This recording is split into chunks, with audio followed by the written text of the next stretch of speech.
नमस्कार। आज हम बात करेंगे पढ़ने की आदतों पर। मतलब सिर्फ पढ़ना नहीं, बल्कि असरदार तरीके से कैसे पढ़ें, कैसे वो जानकारी जो हम लेते हैं वो सिर्फ दिमाग में ना रह जाए, बल्कि असल जिंदगी में काम आए। बिल्कुल। हमारे पास एक स्ट्रेटेजिक गाइड से कुछ बहुत अहम बातें हैं।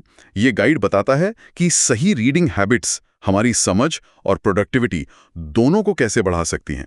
अक्सर हम पढ़ते तो हैं, पर वो असर नहीं दिखता, है ना? हाँ, ये बात तो है। तो आज हम इन्हीं रणनीतियों को थोड़ा खंगालेंगे और देखेंगे कि अपनी रोज की जिंदगी में इन्हें कैसे उतारा जा सकता है, ताकि सीखना तेज हो और गहरा भी। तो चलिए शुरू करते हैं। सबसे पहली बात, एक साफ मकसद, एक लक्ष्य क्यों जरूरी है पढ़ने के लिए? देखिए, गाइड इस पर बहुत जोर देता है। बिना मकसद के पढ़ना वो थोड़ा दिशाहीन हो जाता है। जैसे हम तय कर लें कि इस महीने प्रोडक्टिविटी पर एक किताब खत्म करनी है, या फिर रोज सुबह 15 मिनट इस रिपोर्ट को दूंगा। तो इससे हमारा ध्यान बना रहता है, और वो जो एक डर होता है ना कि कुछ छूट ना जाए, इन्फॉर्मेशन फोमो जिसे कहते हैं, वो कम हो जाता है। हम अपनी एनर्जी सही जगह लगा पाते हैं। हाँ, ये तो है। एक दिशा मिल जाती है, चुनाव करना आसान हो जाता है। पर क्या सिर्फ मकसद बना लेना काफी है, या फिर उसे हकीकत बनाने के लिए कुछ और भी करना होगा? जैसे समय निकालने वाली बात। बहुत जरूरी सवाल उठाया आपने। मकसद के साथ साथ गाइड कहता है नियमित समय निकालना बहुत बहुत अहम है। जैसे रोज सुबह के 20 मिनट, या शायद लंच ब्रेक में ही कुछ पन्ने पढ़ लिए। इससे होता यह है कि पढ़ना फिर विल पावर का खेल नहीं रहता, वो एक आदत बन जाती है। जैसे रोज सुबह ब्रश करना, दिमाग को पता है ये तो करना ही है। अच्छा, और सिर्फ पढ़ना ही नहीं, कैसे पढ़ना है ये भी तो मायने रखता है ना? हाँ, गाइड में एक्टिव रीडिंग की बात है, जैसे पहले एक सरसरी नज़र डालना, फिर ज़रूरी हिस्सों को शायद हाईलाइट करना, और फिर उसे अपने शब्दों में लिखना या समराइज करना। मुझे लगता है हाईलाइट तो शायद बहुत लोग करते होंगे, पर वो अपने शब्दों में लिखने वाला हिस्सा, वही असली काम है। बिल्कुल सही पकड़ा आपने।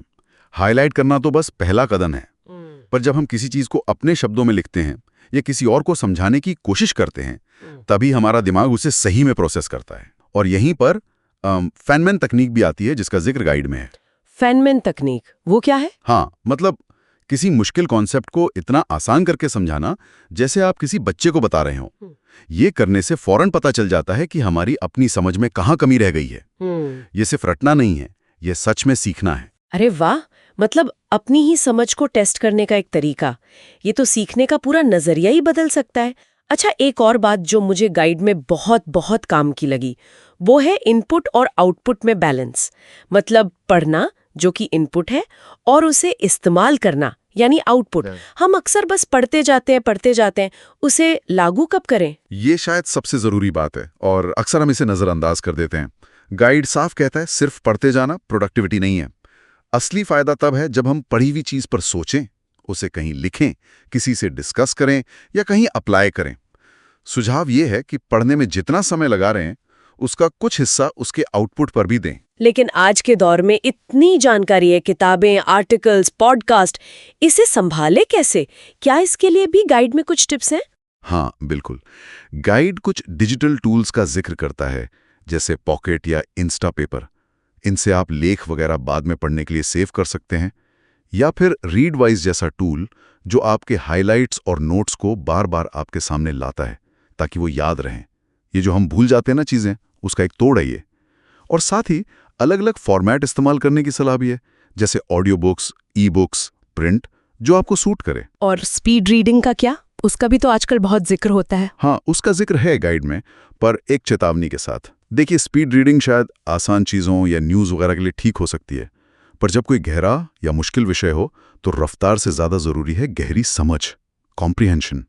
हर चीज़ को तेज़ी से निपटाना ज़रूरी नहीं है। तो इसका मतलब ये हुआ कि क्या पढ़ना है ये चुनना भी उतना ही जरूरी है जितना कैसे पढ़ना है। मतलब क्वालिटी पर फोकस, क्वांटिटी पर नहीं। निश्चित रूप से भरोसेमंद सोर्सेस को चुनना, और उन किताबों या लेखों को बीच में ही छोड़ देने में हिचकना नहीं जिनसे आपको कुछ खास मिल नहीं रहा, कोई फायदा नहीं हो रहा है। और एक और चीज़, जो पढ़ा है उसका एक रिकॉर्ड रखना, चाहे किसी डायरी में या गुड रीड्स जैसे ऐप पर।